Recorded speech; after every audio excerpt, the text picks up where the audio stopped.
Olá, pessoal, tudo bem? Meu nome é Mariana Braga, sou assessora de investimentos aqui na XP. E ao meu lado eu estou aqui com o Pedro Carrassi, ele que é gestor dos fundos imobiliários aqui da XP. Pedro, se apresenta aqui para gente. Boa tarde a todos. Obrigado, Mariana, pelo convite. Obrigado a todos pela possibilidade de participar dessa live. É sempre importante estar perto dos nossos investidores, principalmente em momentos mais complicados como esse que a gente está vivendo. Como a Mariana falou, hoje sou responsável pela gestão dos fundos imobiliários de tijolo da XP Assets, ativos reais, né? Shoppings, galpões, lajes corporativas e hotéis. São quase 3 anos de XP. Previamente a XP, eu trabalhei quase 10 anos na BR Malls. A BR Malls é uma das maiores empresas de shopping aí do país. E tem sido uma jornada divertida, nem sempre fácil, como esse período difícil que a gente está vivendo, mas, sem sombra de dúvida, um segmento que cresce a cada dia, que atrai cada vez mais investidores. Então é realmente um dia a dia bem bacana, bem dinâmico, e vai ser um prazer aqui trocar uma ideia com vocês hoje ao longo da live. Legal, legal. Pedro, começa falando para a gente, né, desse atual momento que a gente tem vivido aí com o coronavírus, né? O que isso pode impactar ou não o setor de fundos imobiliários. E para quem não sabe, hoje nós vamos falar, assim, basicamente, mais de shoppings e lajes corporativas. Mas dá um panorama geral aí sobre o mercado como um todo para a gente, para já ir se atualizando aí. Perfeito. Partindo do princípio, o fundo imobiliário nada mais é do que um veículo que facilita o acesso do investidor ao mercado imobiliário, né?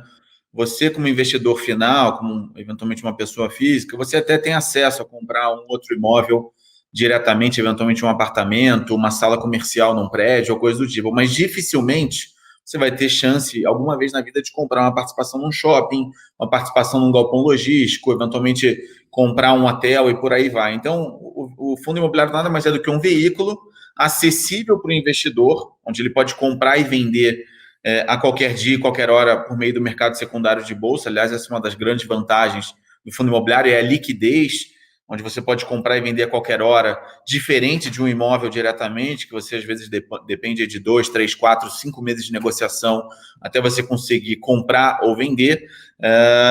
E é a materialização do investimento no mercado imobiliário. Então, é uma forma simples, profissional, à medida que você tem uma gestão profissional por trás da gestão dos fundos, fazendo o dia a dia, isento, né? Ainda é uma vantagem bem relevante em relação ao investimento direto. Hoje, se você tem um apartamento e aluga para um terceiro, você está sujeito à tributação por meio de um fundo imobiliário.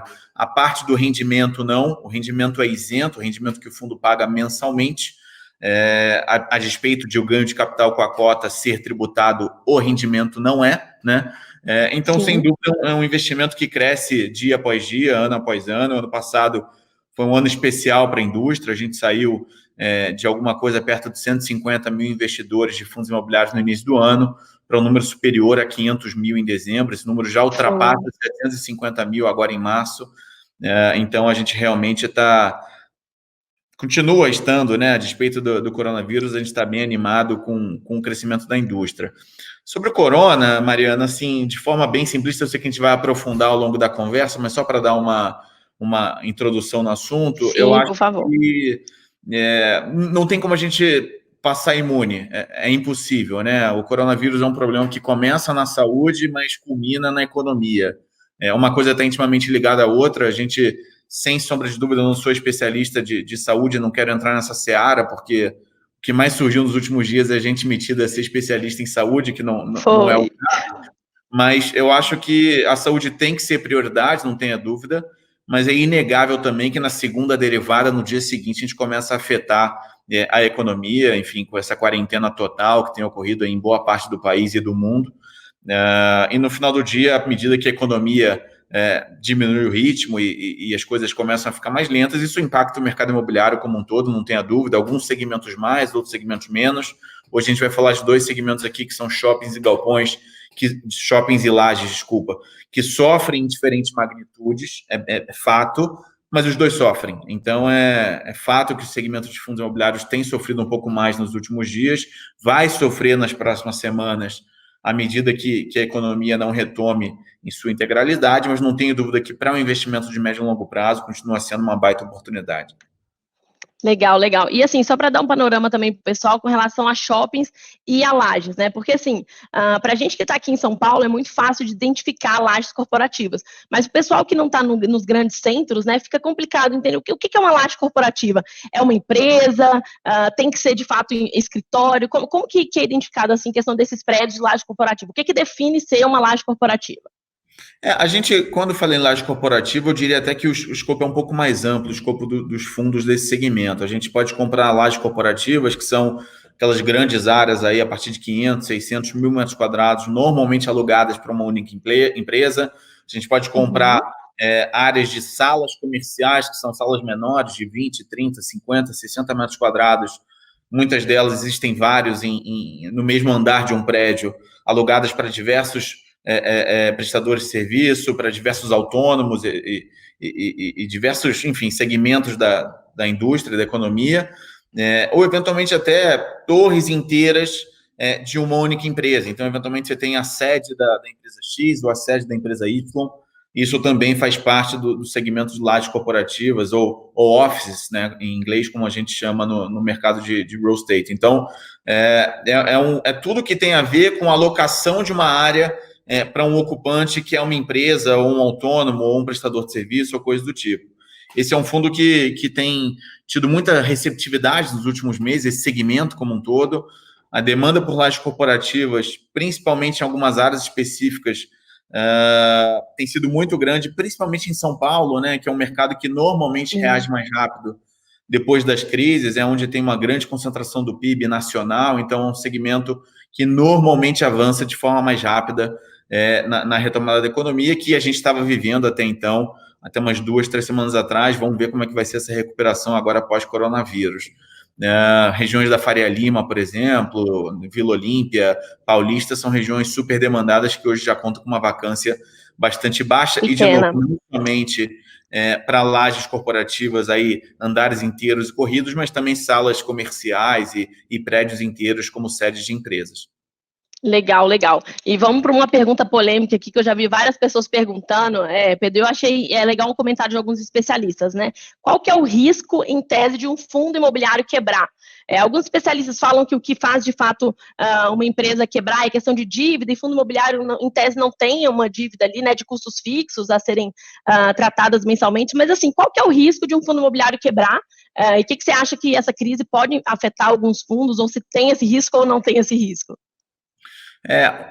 Quebrar talvez não seja a palavra. Dependendo da performance dos ativos do fundo, você pode sim ter uma necessidade de caixa no curto prazo, sobretudo num cenário como esse, em que a gente vai falar um pouco sobre isso, mas a gente deixa de receber os aluguéis em sua maioria, ou pode deixar de receber os aluguéis em sua maioria. Então, na hipótese de você não ter resultado e a gente não ter caixa no fundo, por exemplo, pode sim passar pela situação delicada de você ter que pedir um aporte para os cotistas, né? Às vezes você pode ter necessidade de aportar um dinheiro nos imóveis do fundo e você não ter caixa no fundo para pagar, você pode se ver obrigado a pedir aporte para os cotistas. É uma situação delicada, eu acho, não é qualquer hora, não é qualquer fundo que pode passar por isso.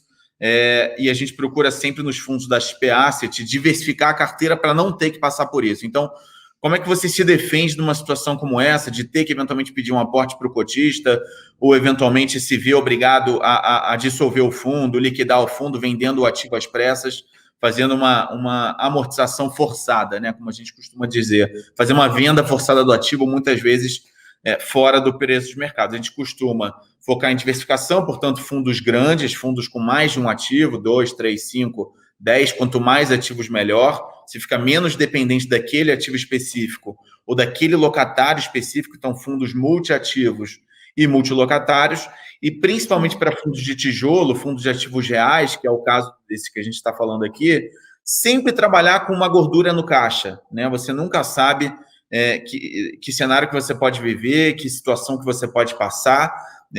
Tijolo é tijolo, imóvel é imóvel, problemas acontecem, pode ser um problema estrutural de uma obra emergencial, pode ser um problema de uma pandemia que obriga as pessoas a ficarem dentro de casa e por consequência, minimizam ou dificultam a chance dos locatários pagarem um aluguel em dia. Então, é sempre bom você ter caixa Portanto, falando em nome dos fundos da XP Asset, a gente tem fundos bastante diversificados, multiativos, multilocatários, com bastante recursos em caixa. Então, a gente entende que está bem resguardado para passar por essa situação delicada de forma bem tranquila. Mas pode acontecer, se você eventualmente tem um fundo monoativo, monousuário, muito dependente daquele locatário específico, e numa situação como essa você fica sem renda e se vê, por algum motivo, obrigado a aportar dinheiro no fundo, pode sim ser uma situação mais delicada, onde o administrador e o gestor podem ter que pedir recursos para os cotistas, ou mesmo numa situação ainda mais extrema, que espero que ninguém precise fazer, mas pode se ver obrigado a fazer uma liquidação forçada de um ativo, e aí já é uma situação mais caótica, que é menos provável de acontecer. Mas pode acontecer, não é o caso dos fundos da XP Asset. Legal, legal. Já temos perguntas aqui, sobre os XPMOLs, né? O pessoal perguntando se os XPMOLs continua na carteira recomendada, e sim, né? Ele permanece até então. E qual que é o panorama para esse fundo imobiliário, né? A gente teve ali a questão dos dividendos, né? Dá um panorama para a gente aí com relação aos XPMOLs em si. Tá tendo bastante dúvida aqui com os XPMOLs. Eu imaginei, e de fato o setor de shoppings é um setor que inevitavelmente vai sofrer um pouco mais. Eu vou pedir um pouco de paciência, vou fazer uma explanação um pouco mais longa, mas eu acho que vai acabar sendo produtivo para o ouvinte, para o investidor, tá? Pode ficar à vontade. Como é que funciona o setor de shopping, né? Você tem lá o equipamento, você tem o ativo em si, o shopping. Nesse shopping você tem 100, 150, 200 locatários divididos entre âncoras e satélites, né? Âncoras são aquelas grandes lojas, normalmente com mais de 1.000 metros, que atraem o público, mas por consequência pagam um aluguel um pouco menor. E você tem as satélites, que são as lojas menores, menos, digamos assim, focadas em atrair o público por conta única e exclusivamente delas, mas que pagam um aluguel maior, contrabalanceando com o aluguel menor das âncoras. Então, esse ambiente funciona bem entre âncoras e satélites. Isso faz com que o consumidor veja a necessidade de ir ao shopping, seja por conta da atração da âncora, seja para comprar alguma coisinha na satélite, seja para ir para um serviço, uma alimentação, um restaurante, por aí vai. E todo lojista, sem exceção, ele paga 3 contas no final do mês. Ele paga um aluguel, ele paga um condomínio e ele paga um fundo de promoção. O aluguel é o lucro do empreendedor, né, o que ele cobra para oferecer aquele espaço para o lojista vender. O condomínio é como o condomínio dos prédios de cada um de vocês, então ele tem lucro zero e no final do dia tudo que entra sai, tudo que entra de receita sai no final do mês para pagar energia, para pagar água, para pagar segurança, limpeza, manutenção. E tem o fundo de promoção, que é um fundo de propaganda e marketing, né?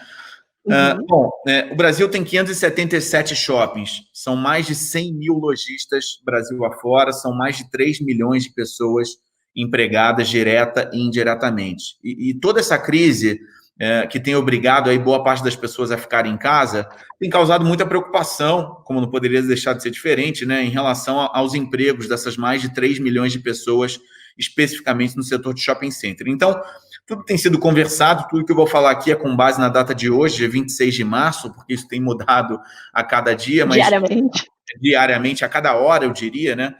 Mas hoje, a visibilidade que a gente tem é que as grandes redes de shopping, por meio das entidades de classe, não só de shoppings, como também de lojistas, têm negociado alguns pacotes e algumas medidas que vão minimizar, primeiro, que as lojas quebrem, e aí eu não estou muito preocupado com as grandes redes, com as redes que têm balanço forte, que são grandes e têm centenas de milhares de lojas. Estou preocupado com o franqueado local. Estou preocupado com o lojista local, que tem uma loja, que tem 2 lojas, que é uma rede pequena, que eventualmente colocou todas as finanças guardadas deles naquela operação, e hoje eles vivem um dilema de pagar o aluguel ou pagar a comida de casa. E, obviamente, isso não é um dilema. O dilema já está decidido, ele vai focar em alimentar a família. Então, nesse momento, a gente está passando por uma discussão na indústria de cobrar ou não aluguel, e naturalmente nesse momento não dá para cobrar, é impossível cobrar o aluguel, eventualmente até discutir cobrar mais na frente, mas acho até improvável, e cobrando o mínimo possível de condomínio e fundo de promoção. O que é o mínimo possível? É o mínimo necessário para deixar aquele mundo operante. O mínimo de limpeza, o mínimo de segurança, o mínimo de energia, mesmo que o shopping esteja fechado. E hoje, informação importante que eu não dei ainda, 96% dos shoppings do país já estão fechados. Então, dos 577 shoppings, mais de 550 shoppings já estão fechados, o que significa dizer que mais de 90 mil lojistas, 95 mil lojistas, já não estão faturando nem R$1 diariamente. Então, é uma situação delicada, porque o empreendedor, né, obviamente, ele é solidário, ele não vai cobrar o aluguel, mas ele quer cobrar o condomínio. Mas, possivelmente, ou melhor, provavelmente, a gente não vai ser capaz, os shoppings não vão ser capazes de arrecadar todo o montante necessário para o condomínio, mesmo diminuindo as despesas ao mínimo necessário, que é o mínimo de segurança, o mínimo de limpeza, o mínimo de energia. E aí, o que acontece? Você não pode deixar de pagar, porque pensa o condomínio do seu prédio. Se os condôminos não pagam, como é que o síndico vai pagar as contas? Ele não consegue pagar a conta. Ele vai precisar dar um jeito, Sim. Vai precisar de pedir uma cota extra, ou o que quer que seja. Aqui é a mesma coisa.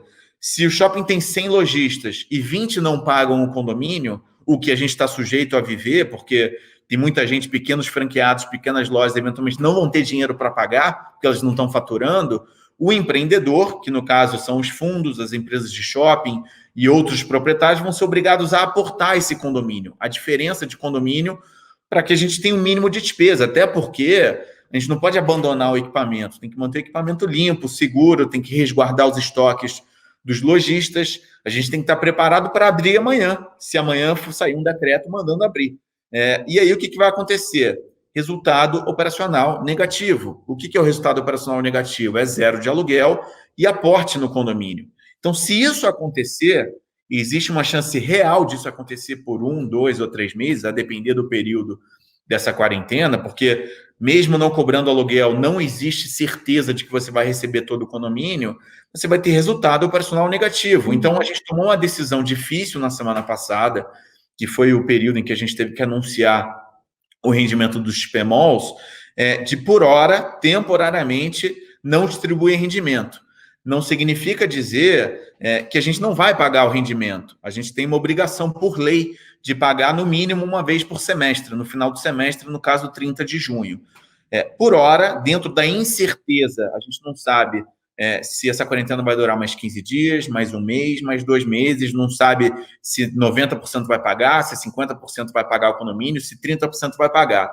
Enquanto a gente não sabe qual é o tamanho do potencial problema, a gente tem tomado uma medida mais conservadora e diga-se de passagem, né? Na crise, caixa é tudo. Então, é importante ter caixa em crise como essa. Você nunca sabe o dia de amanhã. A gente está tomando uma medida conservadora de segurar o resultado para entender, nas próximas 1, 2, 3, 5 semanas, o que esperar do problema. E aí, com base em mais insumos, em mais informações que a gente vai ter, seja do segmento, seja do governo, que também tem preparado alguns pacotes para minimizar o problema para os pequenos e médios empresários, que obviamente são a grande massa mais afetada, seja por conta do salário, seja porque eles têm menos capital de giro, eventualmente menos acesso a crédito, a gente vai poder tomar uma decisão de voltar a distribuir. De novo, não é que a gente não vai pagar, a gente vai pagar. Por hora, a gente represou para entender um pouco mais da situação. Eu tenho chance real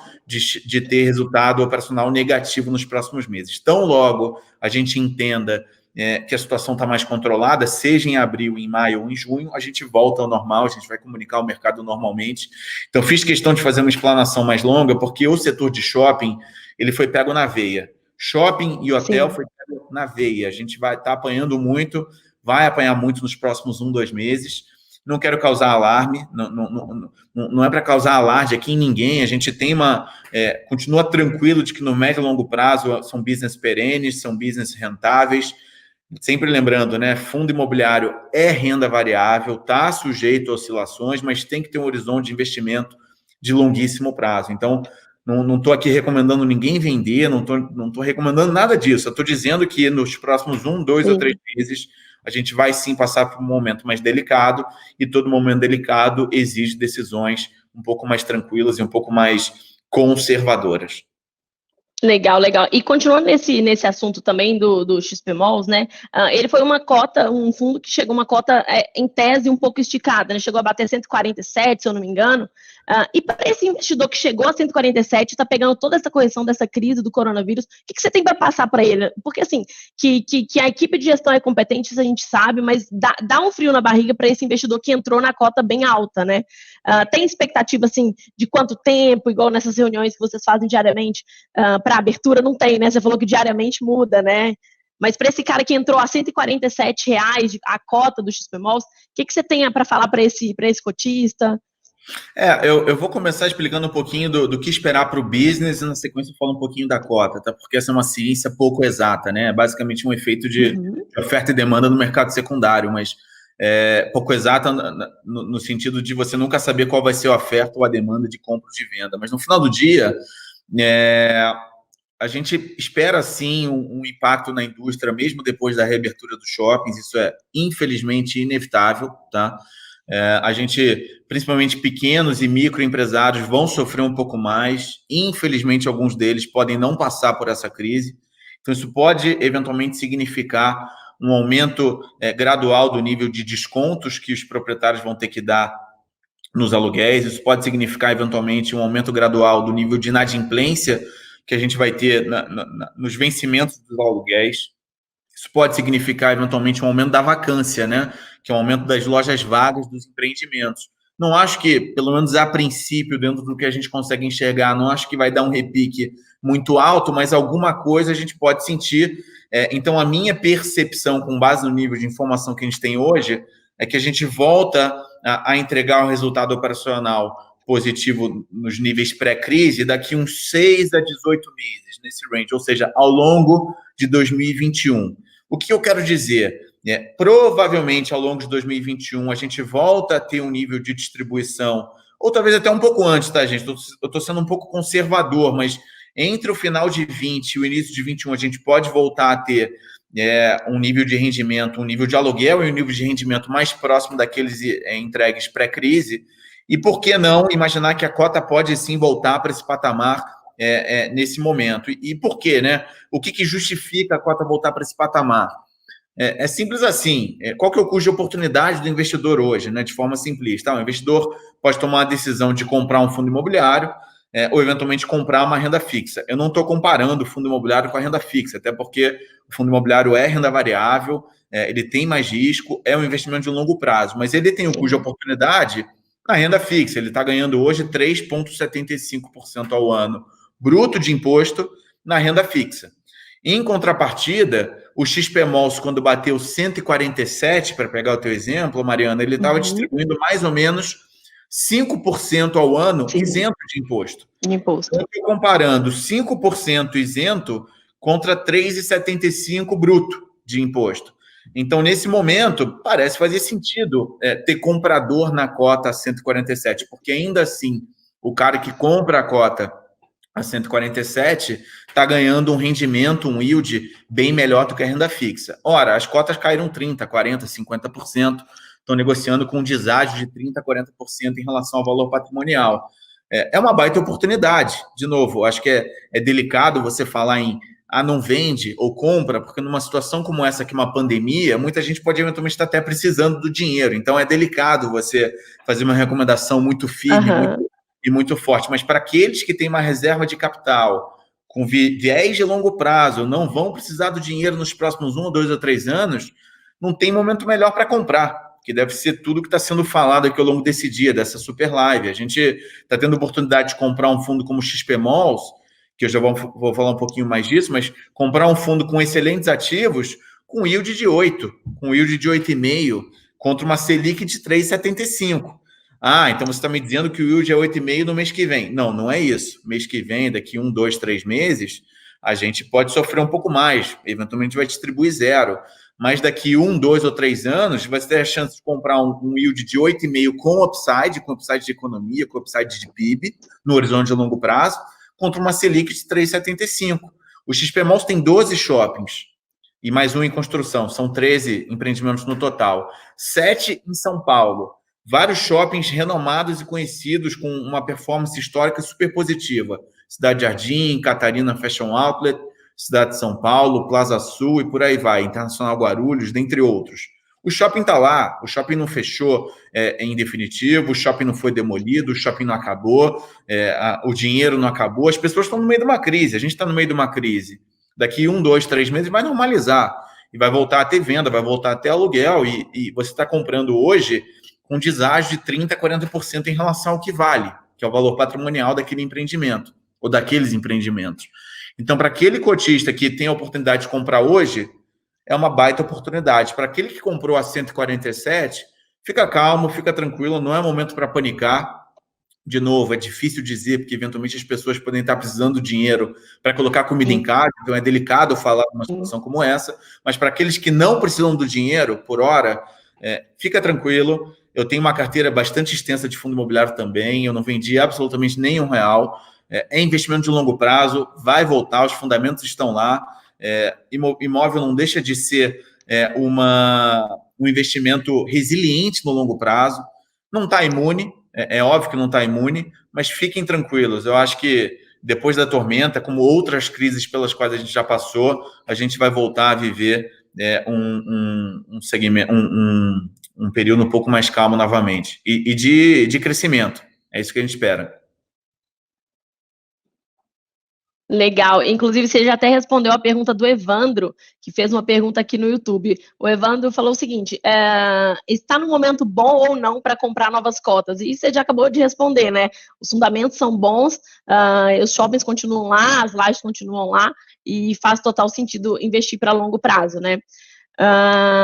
O pessoal fez a pergunta voltando à questão dos dividendos mensais, né? Muita gente falou assim, mas eu achei que foi o Fábio Assunção falou que achou que eram mensalmente, mas não necessariamente. Explica a regra para a gente direitinho em questão de dividendos para acalmar o pessoal para a gente, Pedro. Claro.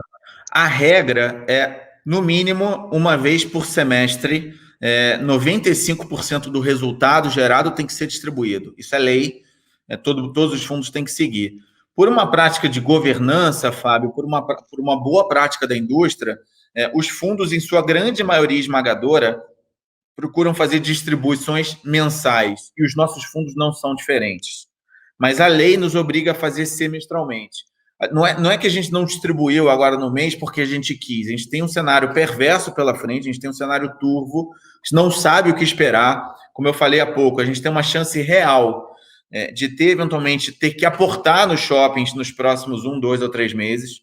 Então, por esse motivo, a gente tomou uma decisão conservadora de segurar até que a gente tenha um pouco mais de visibilidade, mas no momento que a gente entender o que esperar pela frente, podem ficar tranquilos que tudo vai voltar à normalidade e a gente pretende voltar o mais rápido possível a distribuir mensalmente, ainda que, de novo, a lei nos obrigue a fazer semestralmente. Legal, tem uma pergunta muito boa aqui do Sérgio Martinez com relação à taxa de juros, né? E se os juros voltarem a subir muito, o que acontece com os fundos imobiliários? O que você acha, Pedro? Não vou mentir não, tá, Sérgio? Os fundos imobiliários, eles têm uma performance quase que inversamente proporcional à taxa de juros, né? Seria leviano da minha parte dizer que os juros vão ficar no patamar de 3,75 para sempre. É impossível. Eu acho que a chance de ficar por um prazo longo, ela existe. O Brasil precisa desse incentivo monetário para voltar a crescer, sobretudo depois dessa crise do coronavírus. Não à toa, a gente teve um novo corte agora pelo Copom recentemente, de mais 0,50. Mas, no final do dia, os juros podem voltar a subir. Isso vai, sim, de alguma forma, diminuir o ímpeto, eventualmente, para fundos imobiliários. Mas eu acho que se os juros voltarem para um patamar saudável, o que é um patamar saudável na nossa visão? 6, 6,5%, 7%, ainda assim tem espaço e bom mercado para os dois segmentos, tanto renda fixa como fundos imobiliários. O que não pode acontecer, e a gente espera que não aconteça, porque eu acho que as reformas estruturais estão aí para ajudar nesse médio e longo prazo do país, é o juros voltar para um patamar de 12, 13, 14. Se voltar para um patamar de 12, 13, 14, prefiro ser transparente aqui e falar abertamente. Os fundos imobiliários vão sentir, vai ter uma migração de fundo imobiliário que, bem ou mal, apesar de ser um segmento bastante resiliente, é um segmento que tem mais risco, porque mexe com imóveis, mexe com locação, mexe com aluguéis, vai ter uma migração normal de investimentos em fundos imobiliários, em imóveis de uma forma geral, para renda fixa. Mas num patamar saudável, que eu acho que é o que a gente pode esperar no horizonte de médio prazo no país, de sei lá, 6%, 7%. Eu acho que os fundos imobiliários, eles também têm seus espaços, é um crescimento, é um segmento que passa por um crescimento muito forte nos últimos meses, e a gente espera que continue crescendo com base na educação da população. O brasileiro, isso é cultural, né? O brasileiro gosta de imóvel, né? Todo mundo, historicamente, gostava de ter um apartamento, gostava de ter uma sala comercial, para investimento mesmo, além do imóvel próprio, né? Para moradia, para investimento. E agora, por meio dos fundos imobiliários que vem se desenvolvendo, você democratiza ainda mais o acesso a imóveis para a grande massa da população. Legal, muita gente comentando aqui que já comprou suas cotas, a Vitória falou que já comprou, e tem um comentário legal aqui do Técio com relação à hora de entrar nos fundos, né? Ele comentou o seguinte, é melhor esperar cair mais um pouco para entrar. E muitas das vezes você fica esperando essa queda, fica esperando essa queda não chega e você perde a oportunidade de entrar num fundo bacana, né? Então, assim, a maioria dos fundos da XP estão sendo negociados hoje a preços bons, né? Não só os nossos fundos, mas também fundos que estão no mercado. E você acha o quê? Que tem que esperar mesmo, Pedro? Acho que vai cair mais, que a questão igual você falou, é oferta e demanda, né? Não dá para saber a questão do preço, mas é um bom momento, né? De fato, é um bom momento para os investidores entrarem nesses fundos, quem tiver o perfil de risco e dinheiro em caixa, né? Eu acho o seguinte, eu acho que quem tiver dinheiro em caixa, perfil de risco, investimento, horizonte de investimento de longo prazo, não se prendam a querer comprar na mínima da mínima da mínima, que senão vocês vão ficar malucos. É quase impossível você... o ditado compra na mínima e vende na máxima, né? Compra na baixa e vende na alta. Isso é uma regra que é difícil seguir, porque é um mercado dinâmico. Tem dia que, nos últimos dias, então, nem se fala, né? Teve dia que o Ibovespa subiu 10%, e no outro dia caiu 8%. O IFIX é a mesma coisa. O IFIX, para quem não sabe, é o índice de fundos imobiliários da Bolsa, né? Como se fosse o Ibovespa das ações. O Ibovespa está para as ações, assim como o IFIX está para os fundos imobiliários. É difícil você querer acertar na vírgula o momento de entrar. Eu acho que você tem que entrar de novo com horizonte de longo prazo, com bons fundamentos, sabendo o que você está comprando. A gente teve já algumas lives hoje ao longo do dia para ajudar o investidor, a ensinar o investidor a diferenciar os fundos imobiliários. Então, conheça o histórico da gestora, conheça o track record da gestora em investimentos, conheça o portfólio do fundo, quais são os imóveis nos quais o fundo investe, vejam os indicadores operacionais dos imóveis, como é que está a vacância, como é que está a inadimplência, como é que está o nível de desconto, os imóveis são bem localizados ou não são, tem concorrência ou não tem. E, de novo, vejam qual é o valor de mercado em relação ao valor patrimonial. Quer dizer, todo imóvel, todo fundo tem um patrimônio, que nada mais é do que o somatório do valor de mercado de cada um dos imóveis, né?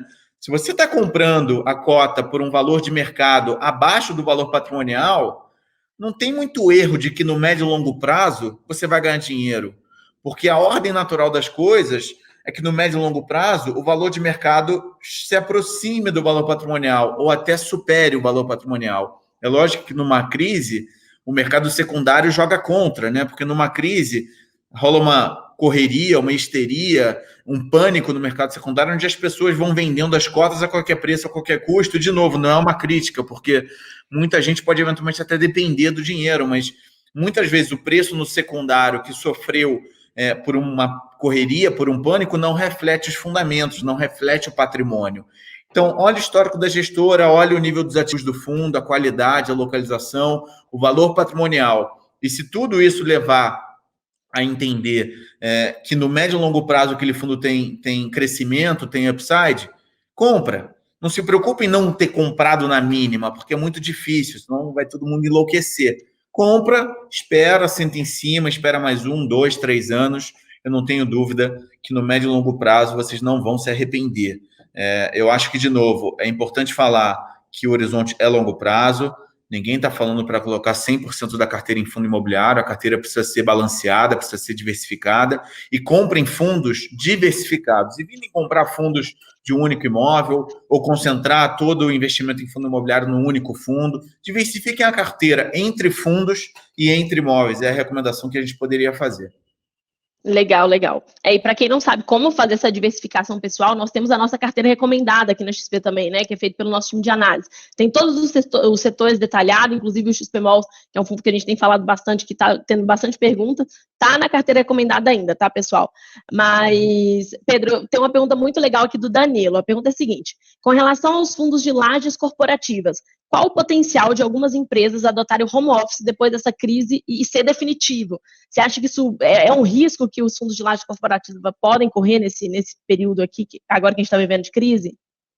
Olha, eu não vou mentir, não. Eu tenho achado os meus dias mais produtivos do que no escritório, porque eu acho que no home office você evita bastante deslocamento, né, que acaba sendo uma parte importante do dia para as reuniões. E aqui em São Paulo quase não tem trânsito, né? Quase não tem trânsito. Eu por exemplo, fico pouquíssimo tempo do dia a dia no escritório, eu fico muito tempo na rua, então os meus dias têm sido mais produtivos por meio de vídeos e conference calls. Tem menos interferência no dia a dia de pessoas no escritório, né? Aqui você trabalha eventualmente mais focado e as coisas rendem mais. Então, eu acho que a gente tem, sim, boas notícias dessa fase de home office e bons aprendizados que eu gostaria de levar para a vida. Mas daí você fazer uma projeção de que as empresas vão adotar o home office para sempre, para 100% dos funcionários, parece ainda um pouco exagerado, né? Eu acho que não, eu acho que para quem... obviamente, fala-se muito de nova economia, né? Os hábitos hoje são diferentes, as pessoas preferem ter hábitos de vida diferentes, o work-life balance, né? Que as pessoas querem cada vez mais balancear o trabalho com a vida pessoal, ter escritórios um pouco mais atrativos, com lazer, com áreas abertas e, eventualmente, fazer rodízios entre as equipes de ter home office. Isso tudo já está acontecendo e não é de agora, isso já acontece já há algum tempo.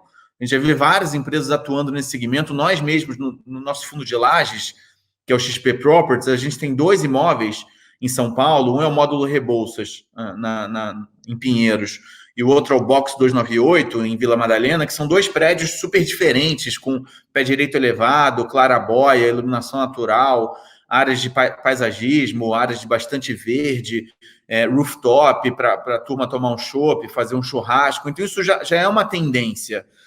As empresas já estão atentas a isso, principalmente as fintechs, as empresas de tecnologia, etc. Então, acho que isso vai continuar, isso já é uma tendência do setor, a gente está atento a isso. Não à toa a gente tem alguns imóveis no fundo com essas características. Agora, daí, você fazer uma previsão que muitas empresas vão adotar o home office full, acho exagerado por enquanto. Até porque muitas áreas, se por um lado eu, que sou...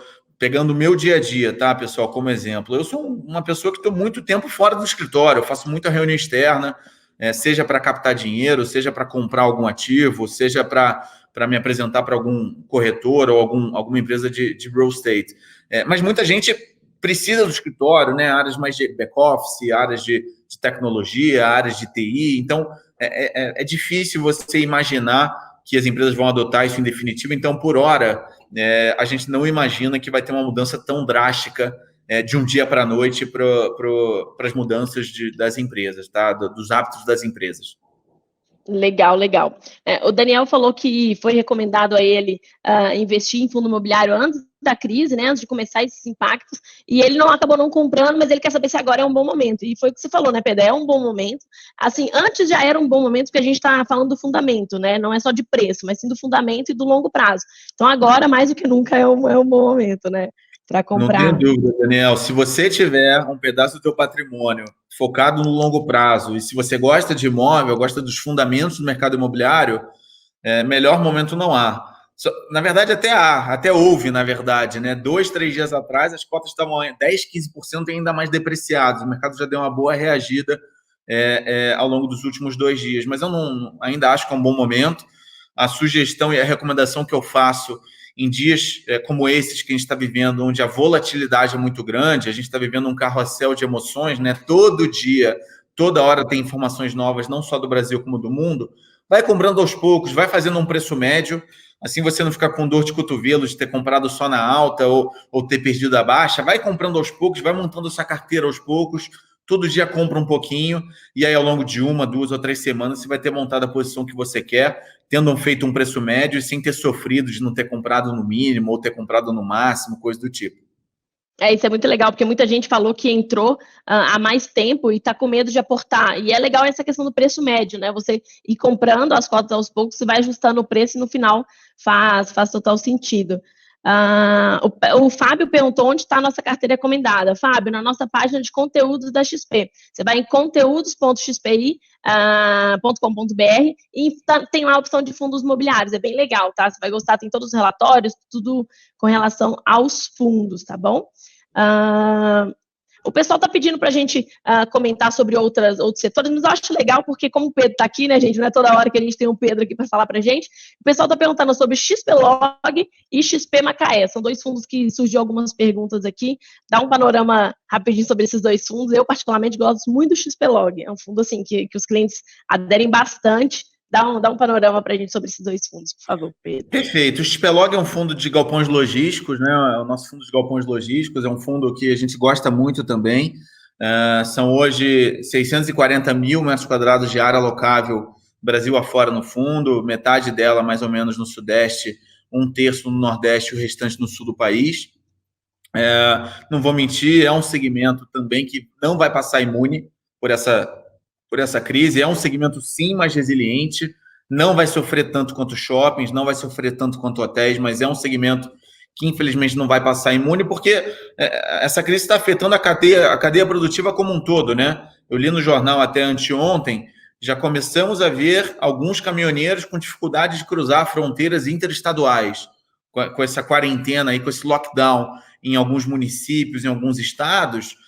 A gente vai afetar a cadeia inteira. A gente tem vários locatários que fazem parte da cadeia produtiva, são varejistas, são empresas que hoje estão com suas lojas 100% fechadas e, portanto, estão faturando menos nesse período, sejam elas lojas de shopping ou lojas de rua, mas vai sofrer menos, porque ao mesmo tempo que pega só na segunda derivada, não pega na veia, né? Diferente de um shopping que está fechado e as lojas estão fechadas, o galpão pega na segunda derivada. E, ao mesmo tempo, tem um aspecto defensivo por conta do e-commerce, né?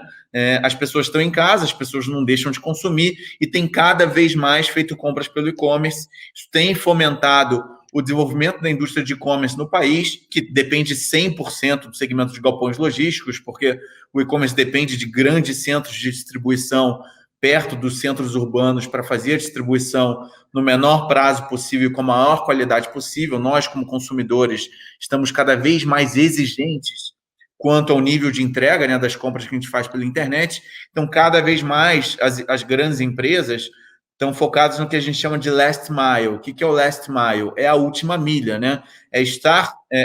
Possuir galpões logísticos, centros de distribuição bem localizados, em grandes rodovias, com fácil acesso, e o mais perto possível das grandes regiões com grande adensamento demográfico. Então, isso tem ganhado cada vez mais força, o segmento de galpões tem crescido muito nos últimos anos, muito por conta dessa vertente do e-commerce, principalmente nos grandes centros urbanos.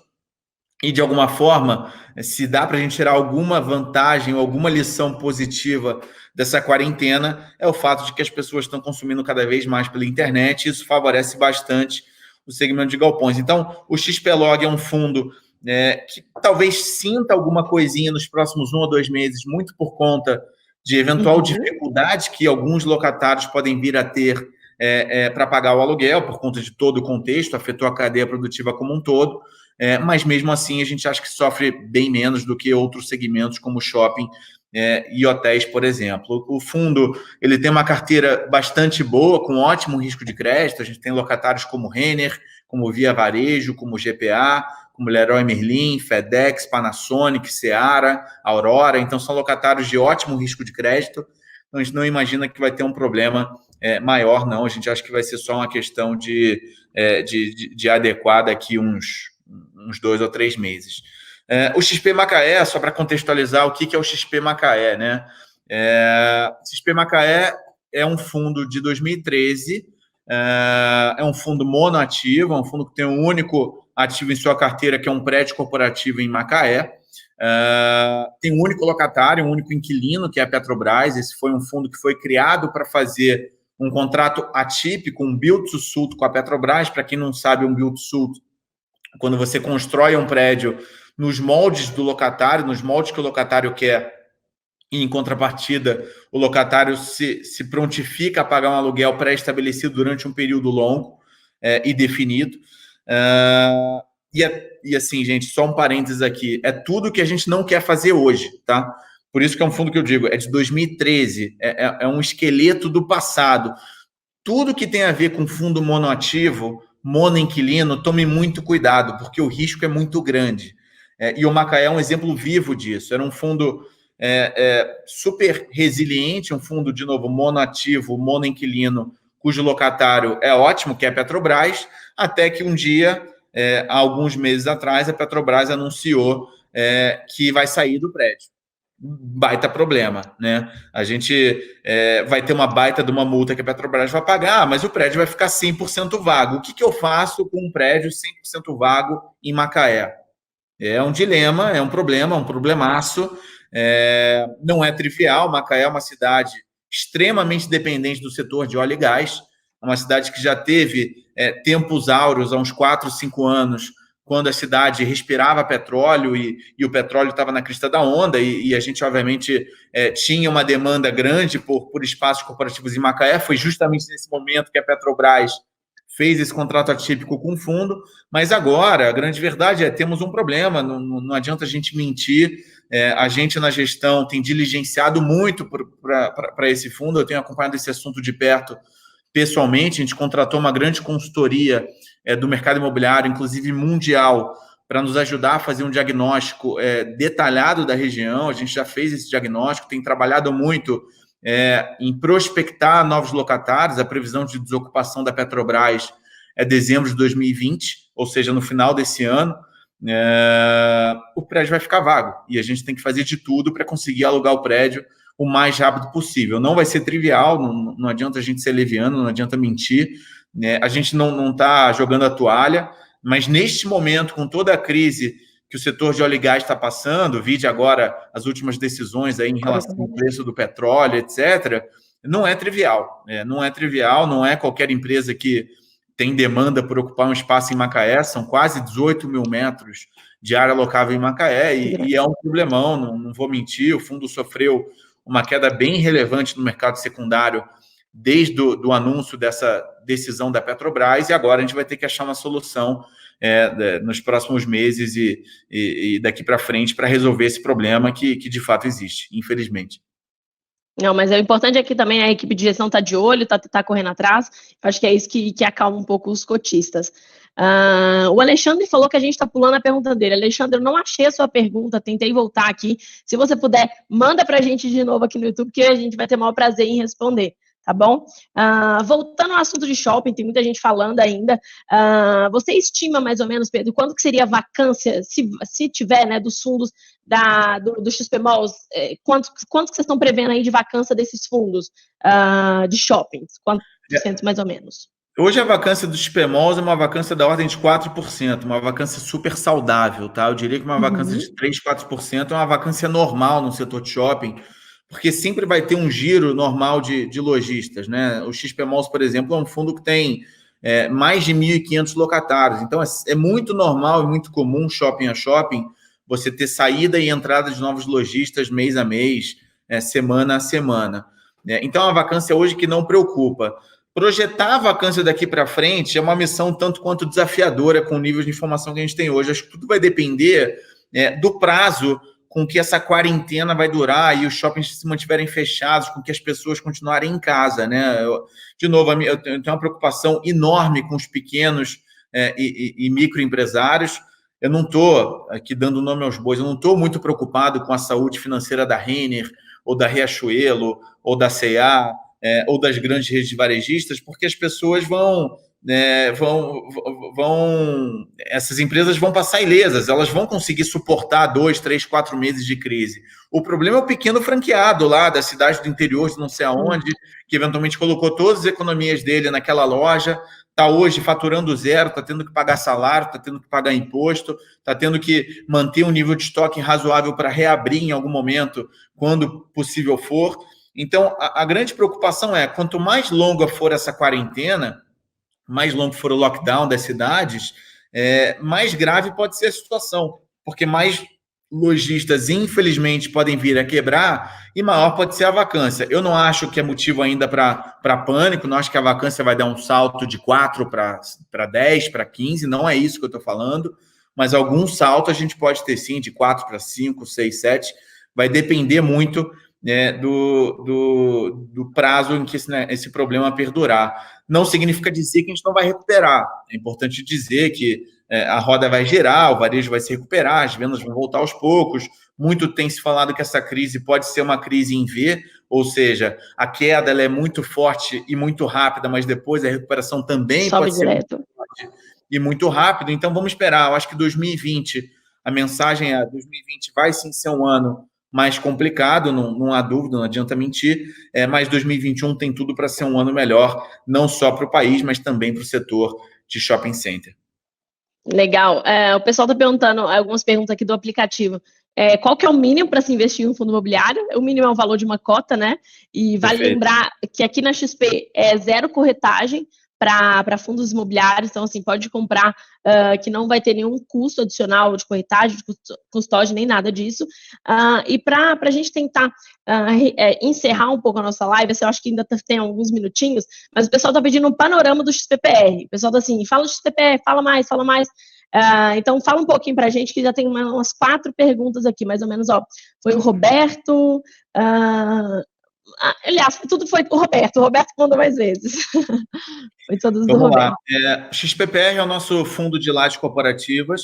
A gente tem 4 prédios comerciais hoje no fundo. É um fundo de aproximadamente 430 milhões de patrimônio líquido. A gente fez, é um fundo super recente. A gente fez o IPO do fundo em dezembro, no início de dezembro do ano passado. A gente comprou as participações nesses prédios ao longo dos últimos meses. É um fundo, assim como Galpões, Mariana, que sofre menos, tá? A grande verdade é que é um fundo que sofre menos do que um fundo de shopping ou um fundo de hotéis, por exemplo. A gente entende que, infelizmente, não vai passar imune também, não vai sair ileso, alguma renegociação com algum locatário a gente pode eventualmente ter que fazer. A gente tem recebido muitos pedidos nos últimos dias de desconto, de carência, de renegociação de fluxo de caixa. E, infelizmente, a gente fica sujeito a muito oportunista no momento como esse. Assim, é impressionante como acaba aparecendo muito locatário pedindo coisa que não tem nada a ver com nada. Quer dizer, a gente está numa crise, verdade seja dita, 1,5 semanas, 2. Por mais que ela tenha um tempo de duração eventualmente um pouco mais longo, mas a duração dela hoje é 1,5 semanas, 2. E eu estou recebendo pedido de carência de 6 meses, 1 ano, ou seja...